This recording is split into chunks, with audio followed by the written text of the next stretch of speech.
North Korea का नाम सुनते ही अक्सर जहन में एक ही तस्वीर आती है, एक ऐसा मुल्क जहां हर चीज स्टेट के अंडर कंट्रोल होती है। यहाँ मीडिया स्ट्रिक्टली मॉनिटर्ड है, इंटरनेट लगभग कंप्लीटली रिस्ट्रिक्टेड है और रिलीजन जो है वो ऑफिशियली डिस्करेज्ड है। प्योंगयांग जो नॉर्थ कोरिया की सबसे मशहूर सिटी है, प्योंगयांग की वाइड स्ट्रीट्स, जाइंट मॉन्यूमेंट्स और हर जगह स्टेट प्रोपेगेंडा पोस्टर्स एक ऐसी सोसाइटी का इंप्रेशन देते हैं जहां गवर्नमेंट का इन्फ्लुएंस हर कॉर्नर तक पहुंच चुका है। प्योंगयांग, सड़कें वाइड हैं, शहर साइलेंट है, यहाँ हर चीज एक पैटर्न फॉलो करती है, जैसे एक परफेक्ट फ्रेम जहाँ रैंडमनेस अलाउड नहीं। लेकिन इस टाइटली कंट्रोल्ड सिस्टम के अंदर कुछ ऐसी कहानियां छुपी हुई हैं जो ओपनली नजर नहीं आती।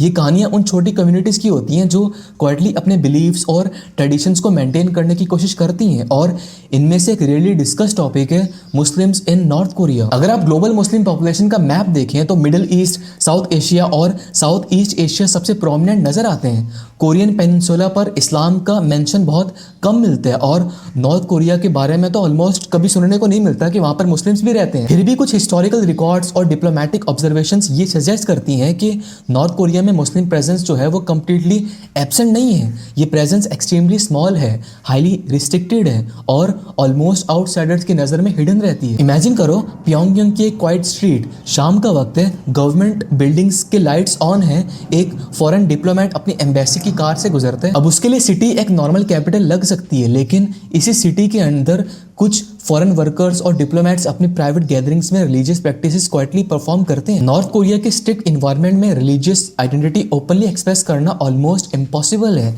इसी वजह से अगर कोई मुस्लिम वहां एग्जिस्ट भी करता है तो उसकी रिलीजियस लाइफ लार्जली प्राइवेट और डिस्क्रीट होती है। खैर, मैं प्रूव करने वाला हूँ कि नॉर्थ कोरिया में मुस्लिम्स रहते हैं, स्टिक टू मी।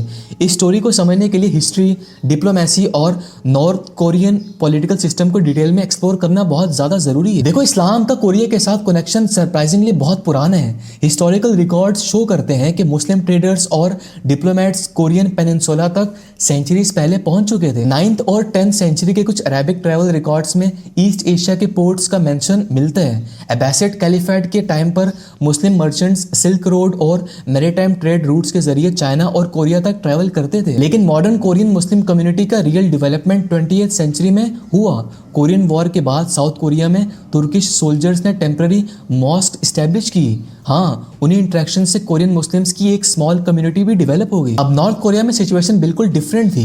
1948 में जब Democratic People's Republic of Korea establish हुआ तो state ideology gradually atheistic direction में चली गई। मार्क्सिस्ट लेनिनिस्ट पॉलिटिकल सिस्टम जो है वो रिलीजन को एक प्राइवेट और समटाइम्स सस्पिशियस एक्टिविटी के तौर पर ट्रीट करता था। कोल्ड वॉर के दौरान नॉर्थ कोरियन लीडरशिप ने रिलीजन को लार्जली सप्रेस किया। क्रिश्चियन चर्चेस और बुद्धिस्ट टेम्पल्स एग्जिस्ट करते रहे, लेकिन स्ट्रिक्टली स्टेट सुपरविजन के under independent religious activity almost impossible थी। इस्लाम का प्रेजेंस नॉर्थ कोरिया में प्राइमरीली दो सोर्सेज से आया, फॉरेन डिप्लोमेट्स और फॉरेन वर्कर्स। नॉर्थ कोरिया के कैपिटल प्योंगयांग में मल्टीपल एम्बेसीज हैं जिनमें मिडिल ईस्टर्न कंट्रीज भी इंक्लूड हैं। इन डिप्लोमेटिक मिशंस के स्टाफ में मुस्लिम ऑफिशियल्स भी होते हैं। इसके अलावा कुछ कंस्ट्रक्शन प्रोजेक्ट्स और इकोनॉमिक एग्रीमेंट्स के थ्रू मिडिल ईस्टर्न इंजीनियर्स और वर्कर्स भी कभी कभी नॉर्थ कोरिया विजिट करते रहते हैं। ये लोग अपनी रिलीजियस प्रैक्टिसेस क्वाइटली परफॉर्म करते हैं, लेकिन ओपनली कभी रिलीजियस लाइफ मेंटेन करना पॉसिबल नहीं होता। अब नॉर्थ कोरिया की गवर्नमेंट जो है वो ऑफिशियली रिलीजन को कंप्लीटली बैन नहीं करती, लेकिन इंडिपेंडेंट रिलीजियस इंस्टीट्यूशंस अलाउ भी नहीं करती।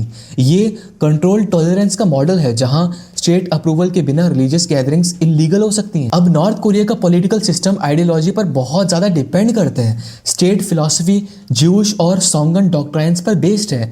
ज्यूश का बेसिक मतलब है अपनी कंट्री और लीडरशिप पर पूरा भरोसा और सेल्फ रिलायंस रखना। इस सिस्टम में रिलीजन अक्सर अननेसेसरी या प्रॉब्लम क्रिएट करने वाली चीज समझी जाती है। इसी वजह से गवर्नमेंट रिलीजियस इंस्टीट्यूशंस और पब्लिक प्रैक्टिसेस को बहुत ज्यादा टाइटली कंट्रोल करती है। लेकिन इंटरनेशनल डिप्लोमेसी थोड़ी अलग सिचुएशन क्रिएट करती है। फॉरेन डिप्लोमेट्स को कुछ प्रिविलेजेस मिलते हैं जो लोकल लोगों को नहीं मिलते। एम्बेसीज को टेक्निकली इंडिपेंडेंट एरिया ट्रीट किया जाता है और इस वजह से वहां कभी कभी प्राइवेट रिलीजियस गैदरिंग्स हो सकती हैं। एग्जाम्पल के तौर पर मिडिल ईस्टर्न एम्बेसीज के मुस्लिम डिप्लोमेट जो हैं वो रमदान में क्वाइटली फास्टिंग करते हैं और लो प्रोफाइल इफ्तार अरेंज भी करते हैं। एक और एंगल ह्यूमैनिटेरियन वर्कर्स का भी है। कुछ इंटरनेशनल एड ऑर्गेनाइजेशंस जो हैं वो नॉर्थ कोरिया में काम करती रही हैं और उनके स्टाफ में मुस्लिम प्रोफेशनल्स भी होते हैं। ये लोग अपनी रिलीजियस रूटीन्स क्वाइटली फॉलो करते हैं, लेकिन ओपनली अपने फेथ एक्सप्रेस नहीं करते। रिसर्च और रिपोर्ट्स भी इस टॉपिक पर लिमिटेड हैं। प्यू रिसर्च और इंटरनेशनल रिलीजियस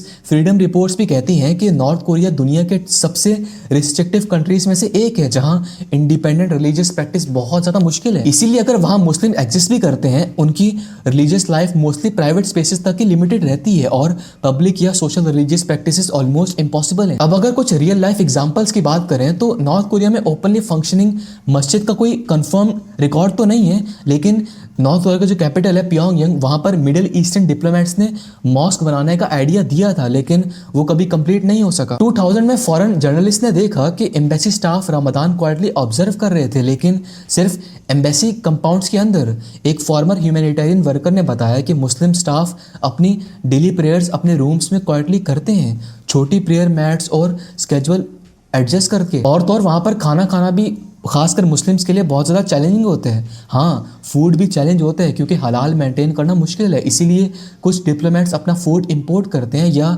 एम्बेसी में बनाते हैं। लोकल पॉपुलेशन के साथ रिलीजियस डिस्कशंस ऑलमोस्ट नहीं होती क्योंकि स्टेट आइडियोलॉजी स्ट्रिक्टली सेक्युलर और कंट्रोल्ड है। खैर, ये सब दिखाता है कि अगर मुस्लिम्स वहाँ एग्जिस्ट करते हैं, उनकी religious life mostly private, discrete और इनविजिबल होती है। अगर सारी अवेलेबल इंफॉर्मेशन को कंबाइन किया जाए तो एक क्लियर पिक्चर इमर्ज होती है। नॉर्थ कोरिया में मुस्लिम्स की प्रेजेंस एक्सट्रीमली स्मॉल है और largely foreign diplomats, aid workers और टेम्पररी विजिटर्स तक लिमिटेड है। लोकल मुस्लिम पॉपुलेशन का कोई वेरीफाइड लार्ज कम्युनिटी रिकॉर्ड नहीं है। रिलीजियस प्रैक्टिस टेक्निकली पॉसिबल है, लेकिन स्ट्रिक्टली प्राइवेट और कंट्रोल्ड इन्वायरमेंट में।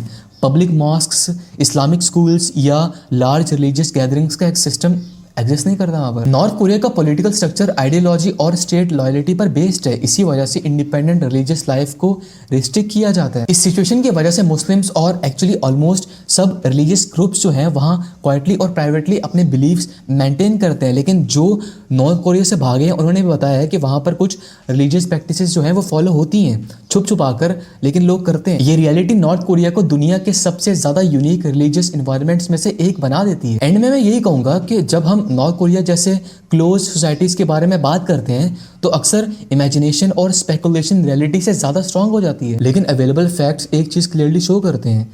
वहाँ रिलीजन का एग्जिस्टेंस कम्प्लीटली डिसिपेट नहीं हुआ, लेकिन वो एक्सट्रीमली कंट्रोल्ड और हिडन फॉर्म में एग्जिस्ट करते हैं। मुस्लिम डिप्लोमेट्स या वर्कर्स जो नॉर्थ कोरिया में टेम्पररी रहते हैं, उनके लिए रिलीजियस लाइफ एक प्राइवेट रूटीन बन चुकी है। क्वाइट प्रेयर्स, डिस्क्रीट फास्टिंग और स्मॉल गैदरिंग्स, ये सब उनकी डेली लाइफ का पार्ट हो सकते हैं। खैर, इस सब का इंटरेस्टिंग एस्पेक्ट ये है कि दुनिया के सबसे क्लोज्ड पॉलिटिकल सिस्टम के अंदर भी पर्सनल बिलीव्स कंप्लीटली इरेज नहीं होते हैं। लोग अपनी आइडेंटिटी और ट्रेडिशंस को अडॉप्ट करते हैं, चाहे सर्कमस्टांसेस कितने भी रिस्ट्रिक्टेड क्यों ना हो। और शायद इसी वजह से नॉर्थ कोरिया की ये हिडन रिलीजियस स्टोरीज जो है वो रिसर्चर्स और ऑब्जर्वर्स के लिए इतनी ज़्यादा इंटरेस्टिंग इंफॉर्मेशन रखती है, क्योंकि ये बताती है कि even the most control societies में भी ह्यूमन बिलीव्स क्वाइटली सर्वाइव कर सकते हैं। बाय।